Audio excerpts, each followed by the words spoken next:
Nejma. Bonjour Nejma, bienvenue parmi nous. Alors Nejma, c'est quelqu'un que moi j'ai rencontré il y a un peu plus d'un an. Je sais plus où, je crois que c'est peut-être sur un salon, ou bref. Mais elle travaille dans une société je suis depuis un peu plus que ça, depuis ses débuts. C'est des Lillois, hein, tu vas faire le pitch. Mais Nejma, ça fait partie des femmes de la tech. Il y en a pas beaucoup. Des femmes de la tech qui sont dans l'IA, il y en a encore moins. Et des femmes de la tech dans l'IA qui disent et qui font des choses bien. Moi, j'en connais encore beaucoup moins. Donc, là, j'ai été dithyrambique. Elle va nous présenter une solution knowledge. Et je crois même qu'on a la chance, c'est la version 2 qui va nous parler. Oui, c'est la version 2. Salut Lucie. Allez, je te laisse faire. Merci Salut Nejma, à toi. Allez, vas-y Nejma. Merci beaucoup pour l'intro, Christophe. Donc oui, donc on est une start-up française.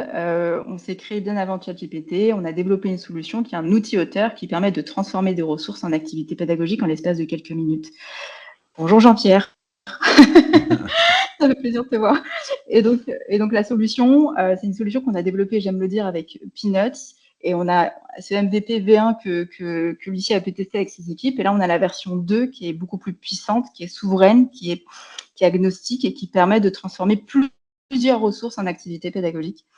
Je vais partager mon écran et vous montrer ça. Hop. Je partage tout. Parfait. Vous voyez mon écran? Très bien. Ouais, c'est bon. Donc, je fais la démo sur la version staging, la version développement. Alors, donc globalement, comment Knowledge fonctionne? C'est assez simple. Il y a 3 étapes. La première étape, c'est la sélection des ressources. On part toujours d'une base qui va être la base de référence pour que l'IA puisse générer des questions pertinentes et sans erreur. Donc, ça peut être de la vidéo, du PDF, du Word. On va ensuite choisir certaines options. C'est le moment du cadrage pédagogique, du cadrage de l'analyse. C'est là où le concepteur, l'expert, le formateur va pouvoir guider l'analyse de l'IA et générer des activités qui sont pertinentes par rapport à l'objectif et au public. Et ensuite, on sélectionne plusieurs activités. Donc, ça se présente comme ça. Là, j'ai une bibliothèque de ressources dans laquelle j'ai des différents types de contenus. Hop, hop, hop. Et donc, je peux partir d'un audio. Hop. Je vais partir de ça, de la vidéo. Je peux partir d'un PDF, d'une vidéo YouTube et d'un fichier doc. Hop. Utiliser ces ressources. Donc là, j'ai bien un petit fichier audio. Là, un contenu PDF de bio. Ici, une vidéo de Jamie. Pourquoi on aime se faire peur? Et ensuite, un contenu sur l'Empire ottoman. Qu'est-ce que ça va me donner tout ça? Je vais utiliser ces 4 ressources. Finalement, je vais éliminer celui-là. Là, c'est pour vous montrer. Donc, vous voyez, on peut injecter un fichier audio, on peut injecter une vidéo, on peut injecter un PDF, on peut injecter un lien web. On a vraiment le choix de partir de différentes ressources. Pourquoi est-ce que c'est intéressant? Ça va permettre d'avoir un regard croisé. Donc, par exemple, si vous avez des contenus, si vous souhaitez adresser l'impact de la peur sur l'Empire ottoman à l'ère de l'IA, disons qu'on veut faire un truc vraiment global, on va pouvoir croiser toutes ces ressources et proposer des activités dans ce sens-là et même créer une nouvelle ressource qui répond spécifiquement à ce besoin. Là, c'est juste pour vous montrer. Ensuite, je clique sur suivant. Et là, on est dans la phase de cadrage. Donc, on a plusieurs options. Démonstration. On va pouvoir sélectionner la langue. Donc, on a du français, de l'anglais, de l'espagnol, du portugais, de l'allemand, de l'italien et du néerlandais. On va ajouter une 60aine de langues en janvier, en plus de celle-là. Je sélectionne la langue française et là, j'arrive aux options supplémentaires, aux options avancées. Je peux choisir de poursuivre l'analyse sans ajouter ces options avancées. J'ai aussi la possibilité de faire ça. Je vais quand même vous montrer. Donc là, on peut ajouter des objectifs pédagogiques. Les objectifs pédagogiques prennent la forme, c'est comme quand vous promptez sur ChatGPT, c'est pour guider l'analyse de l'IA, pour que l'IA se focalise sur l'essentiel. Et ce qui est génial, c'est Empire ottoman à l'ère de l'IA. Donc là, c'est pas du tout un objectif pédagogique qui a été rédigé correctement, mais c'est pas grave, parce qu'en arrière-plan, En back-end, on a un système qui va permettre d'ajuster l'objectif pédagogique de sorte à ce qu'il soit rédigé correctement. Donc, on ne demande pas à l'expert ou au formateur ou à l'enseignant de rédiger parfaitement l'objectif pédagogique. Maîtriser la biologie. Alors, je ne sais pas ce que ça va donner tout ça. Hop. Et valider. Ensuite, on va pouvoir sélectionner un niveau de difficulté. Le niveau de difficulté, c'est un niveau de difficulté d'engagement cognitif en lien avec les activités. Niveau facile, on va avoir des quiz avec de l'indissage. Donc, on a de la rétroaction, on a un indice, et ensuite, je vais pouvoir recommencer. Au niveau moyen, on va proposer des questions qui vont être plus difficiles, qui ne vont pas forcément donner d'indices, mais qui vont proposer des questions à choix multiples avec des distracteurs beaucoup plus complexes. Donc, c'est vraiment un niveau de difficulté qui va permettre d'engager l'apprenant sur une activité cognitive plus supérieure, entre guillemets. L'objectif, c'est de partir de la rétention vers vraiment une transposition de la connaissance. C'est ce qu'on essaye de faire. Là, je vais sélectionner moyen. Ensuite, on a une détection de mots-clés automatique. En fait, on parle de mots-clés, mais en réalité, ce sont les notions, les thématiques clés qui ont été abordées dans toutes ces ressources. Et donc là, c'est le moment aussi où je peux guider encore davantage l'IA et puis dire, j'aimerais que tu te concentres sur le stress, l'Empire ottoman, et puis les questions de danger. Voilà, valider.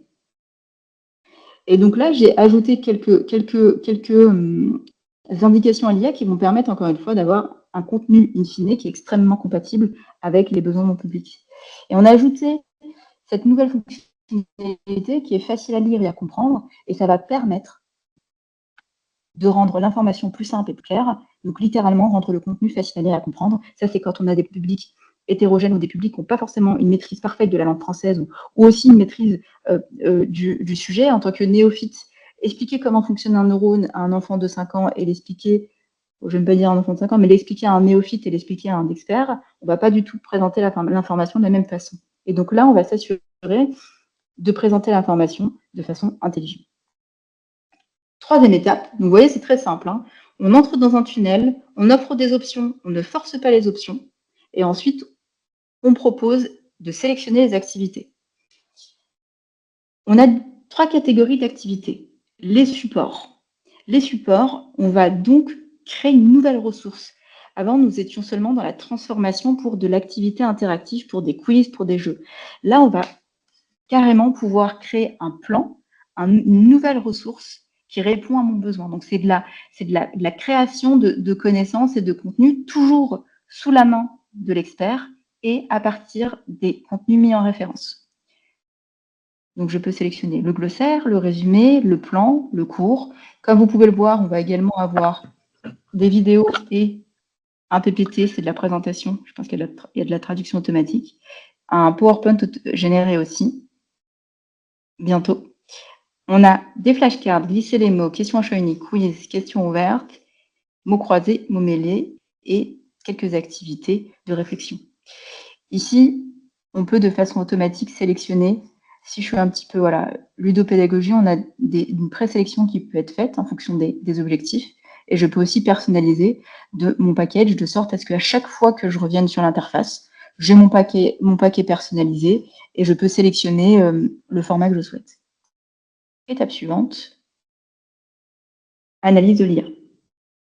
Donc voilà, et puis ici, on est sur quelques minutes d'analyse avant d'avoir les activités générées et de pouvoir les consulter. C'est extrêmement rapide. Je vais vous montrer le résultat final sur un autre contenu. Hop, qu'est-ce que j'ai là ?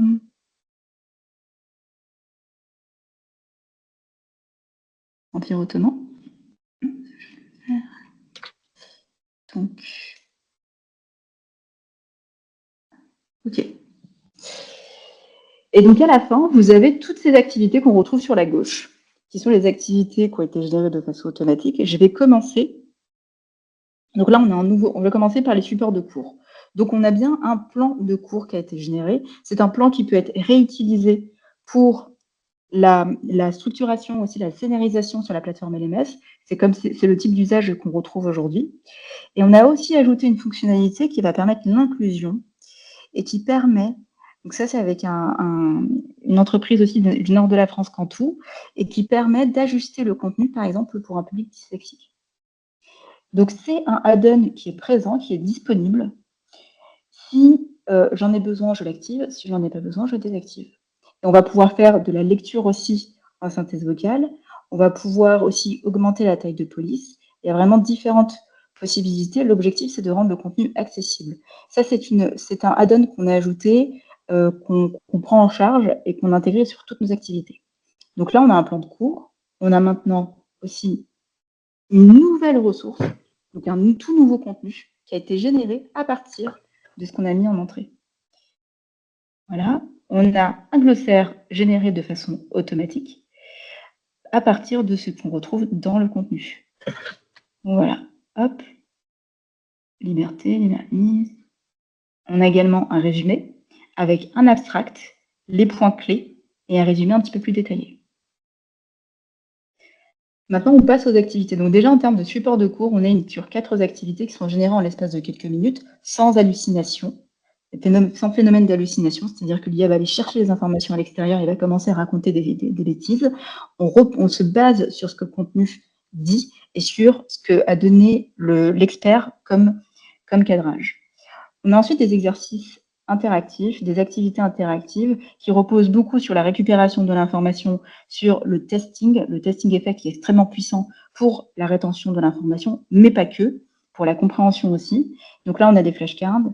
Hop, on retourne guerre franco-prussienne, je génère la réponse dans la tête et je retourne la carte. Donc, on a plusieurs types de flashcards. On a ensuite des glisser les mots. On a également un quiz qui a été généré de façon automatique avec des glissés-déposés,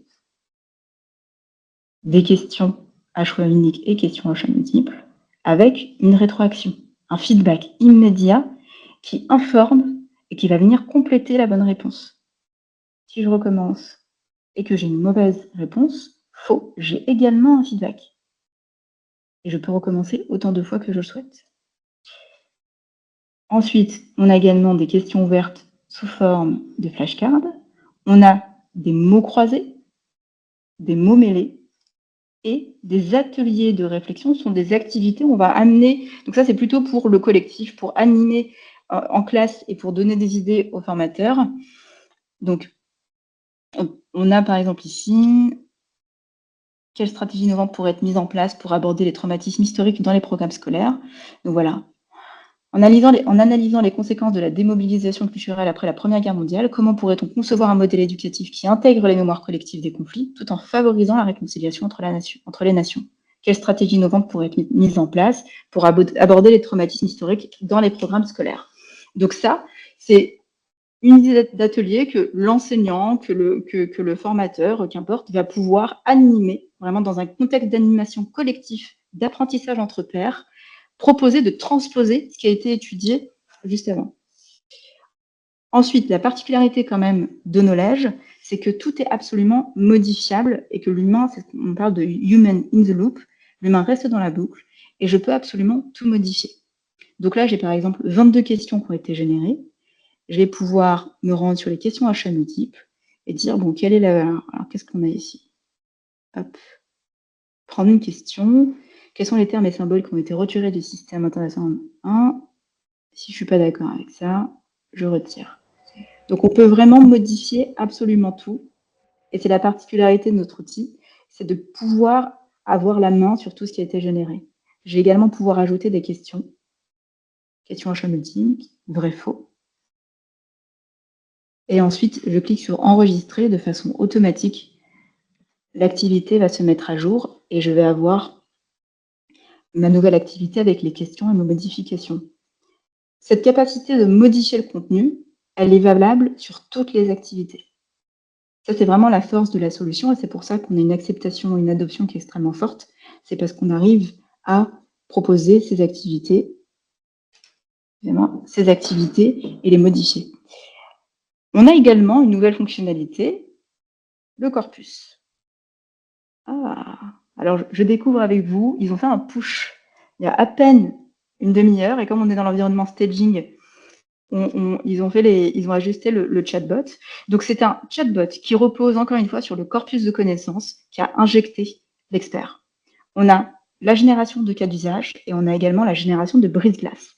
Là, on ne va pas récupérer les informations sur ChatGPT, absolument pas. On se base sur le corpus et sur une sélection qu'on a faite en interne avec des experts métiers et avec des ingénieurs pédagogiques sur les meilleures pratiques pour la génération de brise-glace et on a intégré cette base de données.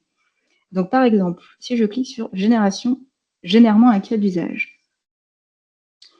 On me fait des informations sur le nombre de personnes impliquées, leur profil et niveau.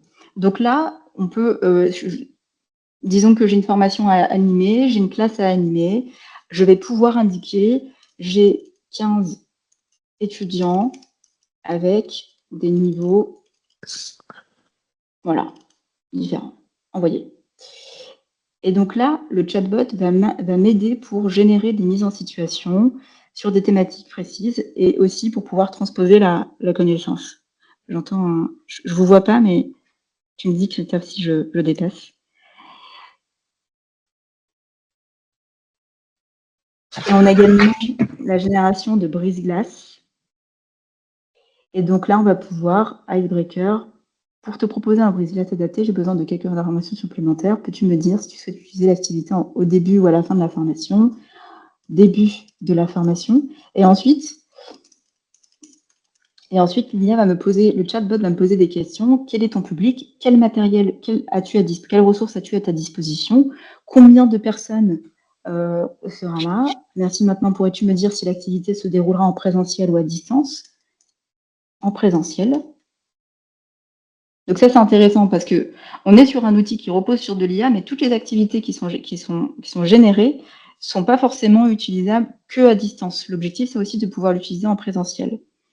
Et on serait sur 10 minutes maximum. Donc voilà, quelle est la durée maximale? 10 minutes. Donc là, il y a une bonne analyse du besoin, de bonnes questions pour venir comprendre ce dont j'ai besoin. 15 personnes.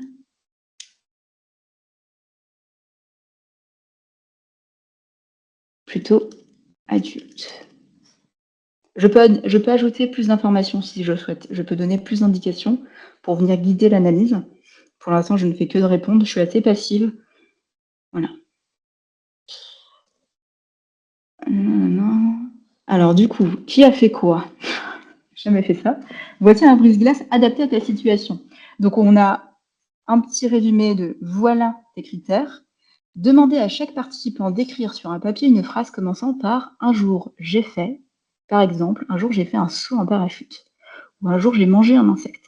Mélangez ensuite tous les papiers, tirez-les un par un. Le groupe doit essayer de deviner à qui appartient chaque phrase, encourager les participants à être créatifs, originaux, etc. Donc ce brise-glace-là fait partie d'une base de données de brise-glace qui ont prouvé leur efficacité.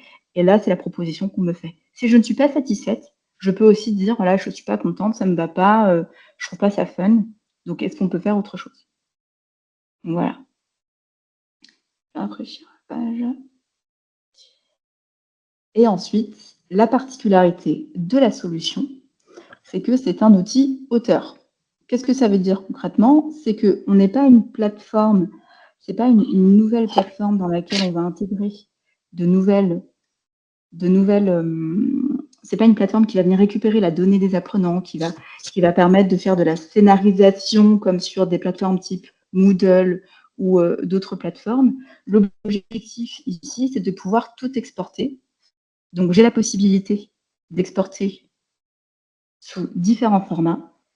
Les formats H5P, SCORM, HTML, qui sont les formats H5P et SCORM complètement compatibles avec les plateformes LMS. J'ai aussi du HTML si je le souhaite. Et j'ai également la possibilité, tout simplement, encore une fois, on n'est pas dans du numérique à tout prix, de pouvoir exporter sous format Excel, par exemple, mes questions, ou sur format PDF. Je peux également partager avec l'aide d'un QR code. Et donc là, on a par exemple des enseignants qui vont télécharger le QR code et l'intégrer dans la présentation PowerPoint et le partager aux élèves. Et ensuite, on a des intégrations beaucoup plus poussées sur les plateformes LMS directement. Donc l'objectif, c'est vraiment de faciliter, de mettre entre les mains des enseignants, des formateurs, des experts, une solution qui va leur permettre de capturer leurs connaissances, de proposer des activités avec une rapidité assez importante. On estime, donc nous on a mené une enquête, on n'estime pas en fait, on a mené une enquête, on a lancé une expérimentation auprès de la région Île-de-France. Donc tous les enseignants de tous les lycées de la région avaient accès à la solution Knowledge.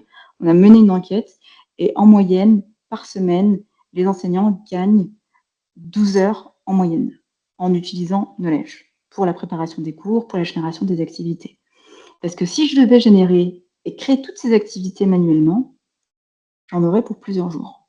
Aujourd'hui, on peut le faire en quelques minutes. Et le plus important, c'est la possibilité, là, vous voyez, je peux sélectionner de façon... Je ne suis pas obligée de tout prendre. Je peux me dire, je souhaite simplement...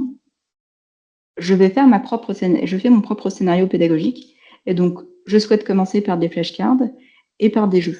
Et j'exporte simplement ça. On ne force pas le parcours, on ne force pas les exports. On laisse le plein contrôle à l'expert. Hop, j'arrête le partage. Voilà.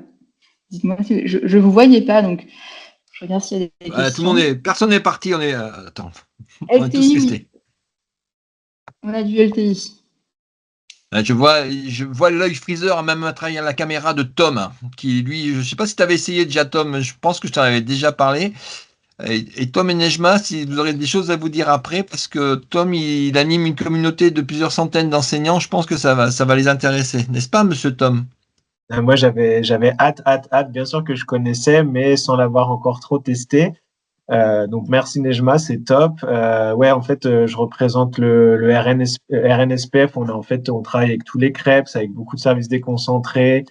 Et on a des collègues en CREPS qui ont déjà commencé à acheter nos Knowledge aussi, notamment au CREPS de Montpellier et Olivier Le Rouge. Et du coup, ouais, c'est assez incroyable. Hein. On est, je pense, on est face à beaucoup de formateurs qui doivent se mettre au e-learning et qui ont du mal parce qu'ils ont leur PowerPoint qu'ils faisaient depuis un moment et tu vois, ils n'arrivent pas à avoir ce petit déclic pour arriver à basculer. Et nous, on travaille sous Moodle, donc c'est effectivement une des solutions quasiment miracle, entre guillemets, pour beaucoup. Après, voilà, je trouve que c'est top. Il y a aussi, comme tu disais, human in the loop, mais aussi dans la déviance. Du coup, je pense qu'on peut aussi tous devenir formateurs de quelque chose aujourd'hui parce que il suffit que si demain je vais être formateur en code de la route, je vais sur Perplexity, je me fais tout mon contenu, je le mets sur un document, après je le mets dans Knowledge et en 1 heure, j'ai tout. Je suis formateur en code de la route, quoi, mais c'est bien. On a eu ce débat. J'ai été invitée à intervenir auprès de l'armée et c'est exactement la question qui a été posée. Du coup, qu'est-ce qui se passe une fois qu'on a de l'IA? Tout le monde est formateur. Et j'ai pas répondu à la question. J'ai essayé de répondre. mais c'est une excellente question. Et puis là, la version 2, donc là, c'est la nouvelle version qui est plus puissante. Et surtout, on a développé une architecture qui est agnostique. C'est-à-dire qu'on va vraiment pouvoir se plugger à n'importe quel modèle. Donc, on peut utiliser du OpenAI comme on peut utiliser du Mistral, comme on peut utiliser encore d'autres modèles. Et sur n'importe quel serveur, tout est possible. Il n'y a pas de lock-in, on n'est pas coincé. Et bien évidemment, sur Moodle, au niveau de l'expérimentation avec la région Île-de-France, on a observé un bon usage de la plateforme LMS parce qu'on peut exporter en format H5P et que les enseignants peuvent ensuite tout modifier encore, enfin aller plus loin dans la personnalisation dans Moodle. Et c'était cet élément de génération qui est laborieuse en fait des activités. Moi, j'ai été ingénieur pédagogique, je sais ce que c'est, de faire une vidéo interactive sur H5P et de compter les minutes et les secondes. Et donc, ça, on le fait. Et du coup, on a vu une forme de retour sur investissement sur ces plateformes LMS. Ensuite, il y a des questions. Il y a plein de questions. Je vais te les poser, comme ça sera plus simple. Donc, quand tu as montré les formats et les exports, il y a François qui me dit, mais il n'y a pas le LTI, donc les exports SCORM, etc. Donc, le LTI, quid? Oui. Au niveau des exports, on a le LTI, franchement, on a la totale. On a l'avantage parce qu'aujourd'hui, c'est moi qui représente Knowledge, mais mon cofondateur Philippe Descotigny est un CTO très tech, et donc tous les exports possibles, il en rêve et il les intègre dans le produit. Surtout pour que ce soit compatible avec les plateformes. Donc LTI, on avait même le CME5, on a le Moodle, même pour les banques de questions, on a aussi ça. Et puis, s'il y a un besoin spécifique, on peut très facilement aussi développer de nouveaux formats d'export. Il y a Jean-Pierre Berthet, un certain Jean-Pierre Berthet de Paris qui demande s'il y a des PDF. Dans les PDF, est-ce que tu analyses les images et les schémas? Alors oui, pour être très franche là-dessus, on commence tout juste à l'intégrer maintenant. Il y a quelques mois, la qualité était pas bonne. Maintenant, la qualité est bonne. Donc, on va pouvoir l'intégrer pleinement dans le produit. Donc, dans la version qu'on va lancer en janvier, je ne sais pas si les équipes vont l'intégrer, mais je sais qu'elles le testent déjà et que c'est pour cette année. Là-dessus, on a plus, la technologie a évolué. Maintenant, c'est possible, on l'intègre. C'est comme ça qu'on fonctionne. Donc, voilà. Donc, il y a François qui a posé une autre question. François est très curieux. François, il voulait savoir quels sont les avantages de Knowledge par rapport aux autres services concurrents. On a eu une présentation de KDR2 il y a un mois ou deux chez nous, Stelia et Dunao pour les Français. Alors, K2R2, je ne connais pas. Stelia, je connais l'entreprise, je ne connais pas parfaitement la solution. Il y a plusieurs. Globalement, si je prends l'exemple de Stelia, on est aussi sur de l'IA générative. On est aussi sur, il me semble, un format où on repose sur la recherche en neurosciences pour pouvoir proposer quelque chose de performant. Et puis, Edunao, c'est quand même une plateforme LMS. Il y a de la création de cours, il me semble. C'est plutôt complémentaire par rapport à ce qu'on propose. Nous, notre particularité et notre positionnement, c'est vraiment la simplicité d'usage. C'est ce qui va permettre l'acceptation et l'adoption de cette technologie. C'est pour ça qu'on n'essaye pas de faire plein de choses. On a fait ce choix d'être un outil auteur et de ne pas se transformer en une plateforme. C'est un choix qui nous limite beaucoup en termes de business, mais qui a une valeur extrêmement importante pour s'intégrer dans l'écosystème digital existant des solutions du marché. Aujourd'hui, Knowledge peut s'intégrer dans une plateforme Moodle qui Dunao va présenter à ses clients. Je peux m'intégrer sur une plateforme leader dans le marché. On est très flexible, on peut faire absolument tout. Et ensuite, nous, en interne, on a l'avantage d'avoir commencé avant l'arrivée de ChatGPT. C'est important parce qu'on a commis toutes les erreurs possibles pendant plusieurs années. On a commencé quand? En 2000, avant le Covid. Avant le Covid, on avait déjà développé nos propres modèles qui étaient très mauvais en langue française et bien meilleurs en anglais. Donc, on a commencé par le marché américain. Ensuite, on est revenu sur le marché français. OpenAI est arrivé et nous a dit « Vos modèles, vous les mettez à la poubelle, on est les meilleurs. » On a dû dire « Oui, c'est vrai, c'est bien meilleur. » On est passé sur du OpenAI. Et donc, tout ce parcours-là de développement nous a appris énormément de choses sur l'ingénierie produit et nous a permis aussi d'anticiper les besoins futurs. L'architecture qu'on a développée aujourd'hui, et on est les seuls sur le marché pour le coup, il me semble, c'est une architecture qui nous a pris 1 an à développer, qui est hyper scalable et qui surtout est pérenne et va permettre d'être sur un investissement produit qui va durer dans le temps. Moi, je rajouterais 2 points sur les avantages. C'est que vous avez déjà une base commerciale importante. Vous avez des clients qui payent, donc ça, c'est pas négligeable. Par les temps qui courent, c'est plutôt mieux. Et la deuxième chose, c'est ce que tu as un peu évoqué tout à l'heure, c'est cette vision pédagogique. Moi, c'est ce qui m'a plu dans l'équipe chez vous, c'est ce background pédago. On n'est pas d'abord... Il y a de la techno, hein. Tu as parlé du collègue là, qui était le CEO qui était sur la techno, mais il y a cette vision pédago et à chaque fois, moi j'ai assisté à plein de démos et puis je regarde les réactions des gens, des profs, toi ça leur parle. Voilà.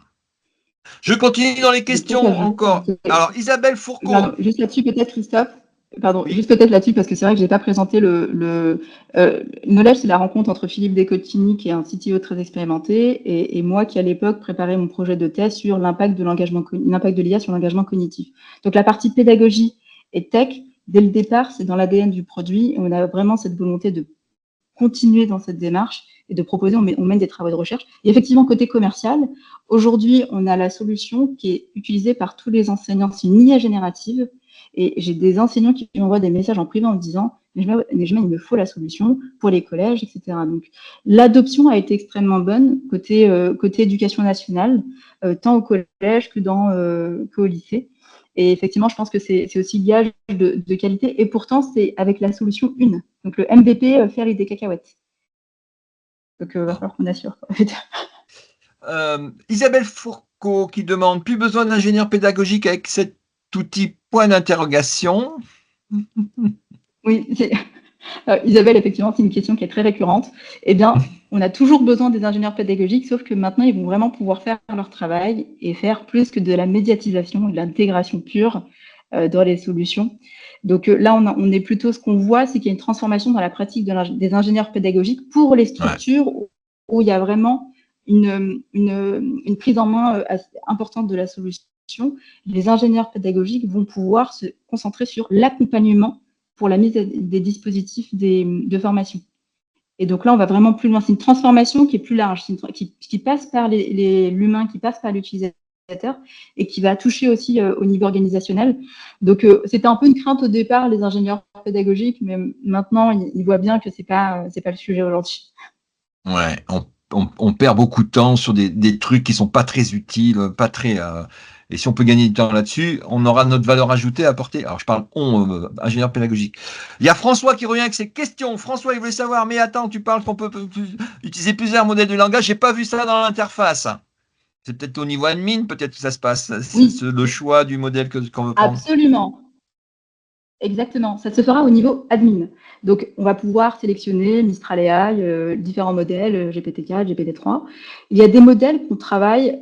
Donc, on va pouvoir intégrer une librairie de modèles et puis il y aura des modèles qu'on aura vraiment travaillé au niveau de la performance. Par exemple, Mistral, les équipes, elles travaillent vraiment pour s'assurer que le contenu est absolument complètement et de bonne qualité. Et puis ensuite, il y a d'autres modèles qu'on va pas forcément utiliser, qui sont très peu connus, qu'on va pouvoir intégrer. Mais là, du coup, on n'a pas forcément testé la performance et la qualité de la génération.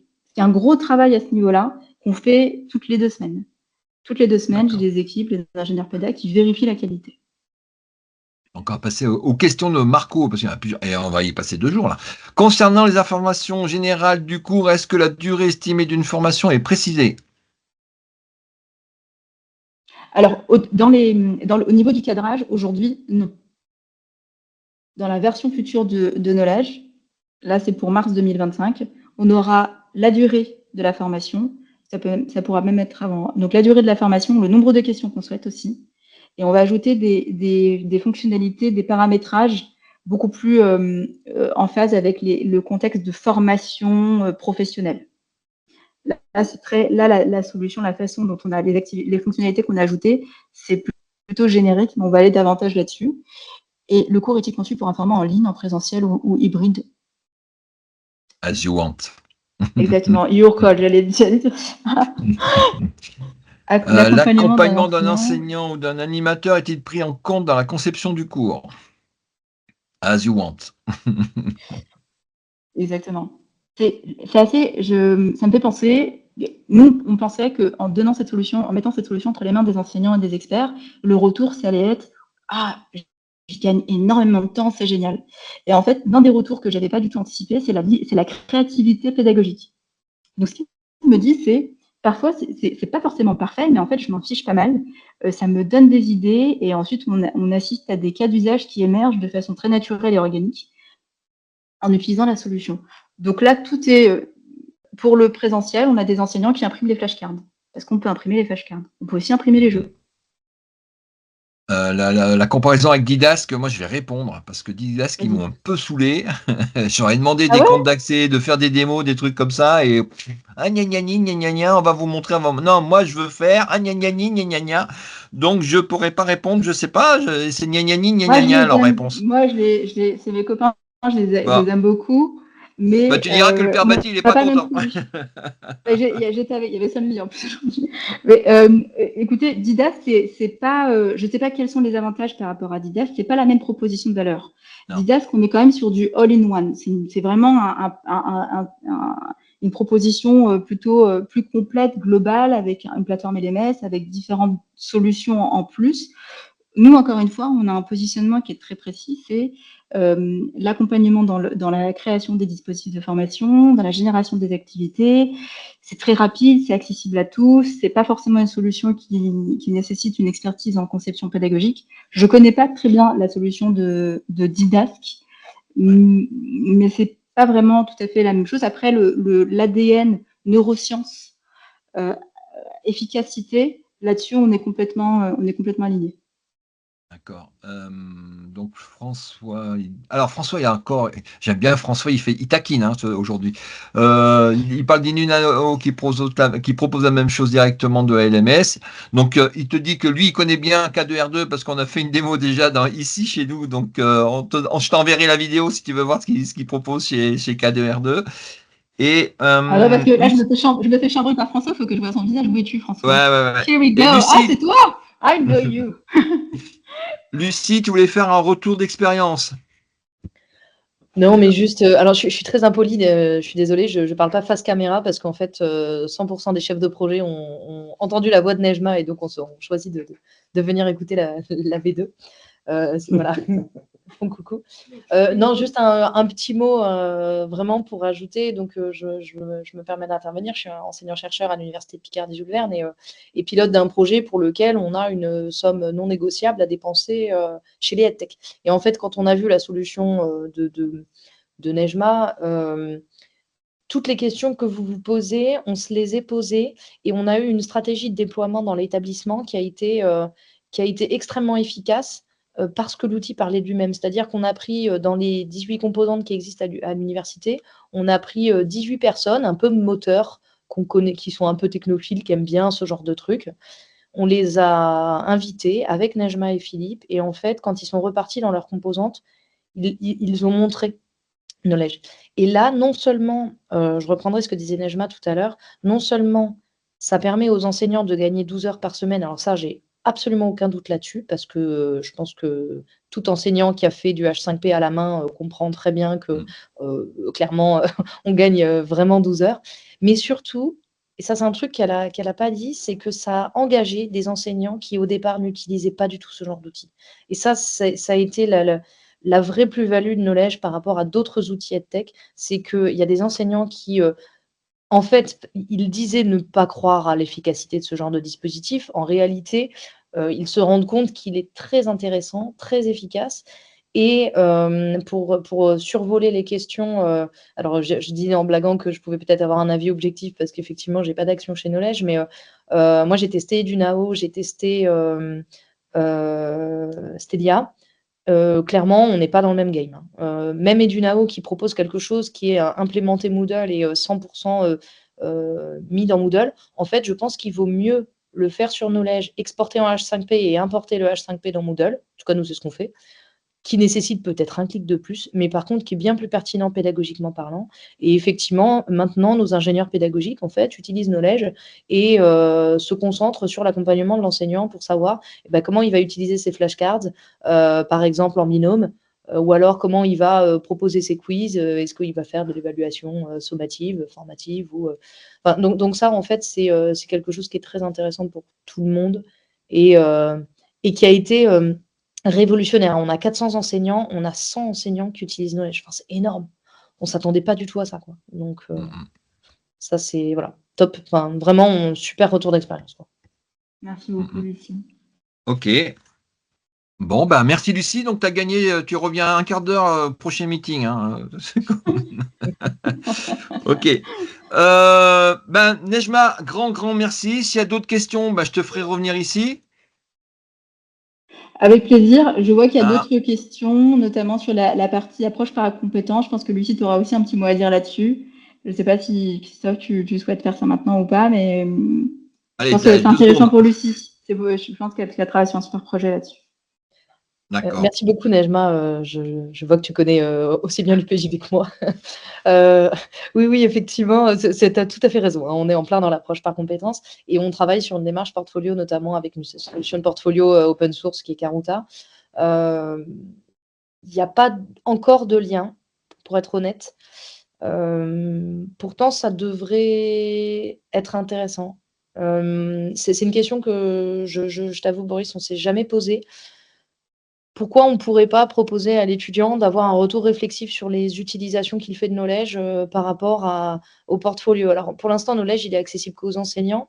Néanmoins, et ça, il faudra qu'on en discute, Nejma, pour faire évoluer l'offre, la collaboration qu'on a ensemble. Parce qu'il y a de plus en plus d'étudiants, en fait, notamment qui ont un trouble du spectre autistique, qui nous demandent d'utiliser Knowledge parce qu'en fait, c'est leurs parents qui font leurs fiches, c'est leurs parents qui font les quiz. Et là, on a un outil d'IA qui est capable de faire des fiches et des quiz à la place de leurs parents et qui pourrait leur faire gagner du temps. Là, ça pourrait avoir un intérêt pour le portfolio. Mais par contre, on n'est pas sur le même modèle économique. Oui. Ok. Voilà. Bon.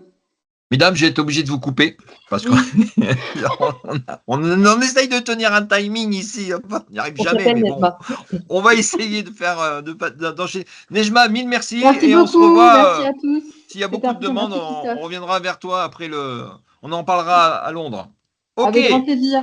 Ça marche? D'accord. Au revoir. Ciao. Au revoir. Alors, on enchaîne. On va rester dans l'intelligence artificielle. On va rester dans le nord, du côté de Lille. Est-ce que, pour parler de vrai learning, le VR et de intelligence artificielle, ça fait vrai learning. Est-ce que mon gars de chez le nordiste est resté là ou on l'a perdu? On l'a perdu. Allô? Où c'est qu'il est passé? Tout à l'heure, il avait un problème de micro. Marc, tu as toujours ton problème de micro, je ne t'entends pas. Hop. On le voit et je le voyais parler, il a dit qu'il revenait, je crois. J'ai vu qu'il parlait, mais qu'on l'entendait pas. Ah ouais, l'autre fois, il m'a fait le même coup, il se déconnecte et tout ça, il revient. Hop.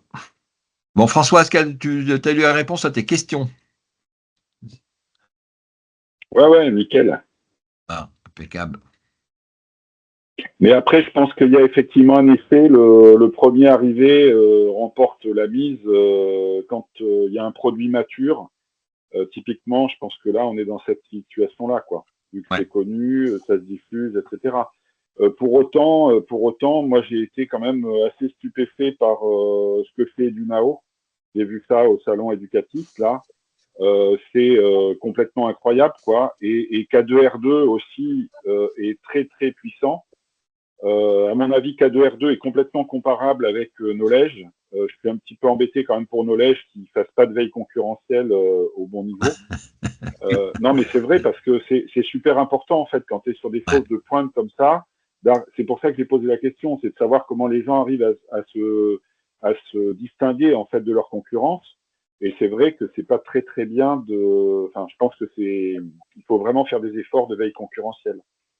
Et puis là, on ne parle que des services français. Et il y a énormément de services US qui existent, qui sont directement utilisables en français et qui font ce genre de choses avec encore plus de fonctionnalités. Hein. Moi, j'en ai repéré au moins 4 ou 5. Il y a Magic School, en Europe, tu as Curipod. Alors, par contre, il y en a qui faisaient, qui font plus. Il y en a plein. Oui, bien sûr, parce qu'il y en a qui disparaissent, etc. Mais non, mais même, par exemple, moi, il y avait pitch.com qui faisait plein de trucs. Maintenant, ils font plus que le PowerPoint. Ouais.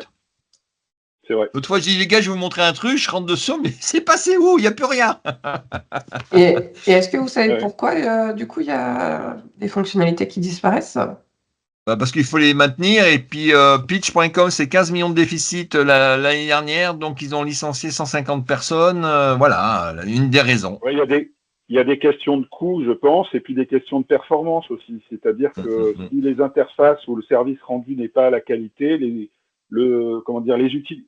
Nous, on est un peu particulier là parce que je vois qu'il y a des gens qui passent des contrats, puis ils forment lourdement, puis ils suivent le contrat. Mais très souvent, quand c'est une utilisation individuelle au départ, que c'est pas une institution, les gens qui passent beaucoup de temps à faire de la veille vont au plus efficace et au moins coûteux pour eux. Donc, c'est très volatile en fait. Marc, on t'entend. Voilà, on a eu peur. Mais on est sur des discussions, donc ça nous laisse le temps de nous poser après la présentation de Nejma. Bon, monsieur le nordiste, à toi de présenter le vrai learning, l'association du VR, de la VR et de l'intelligence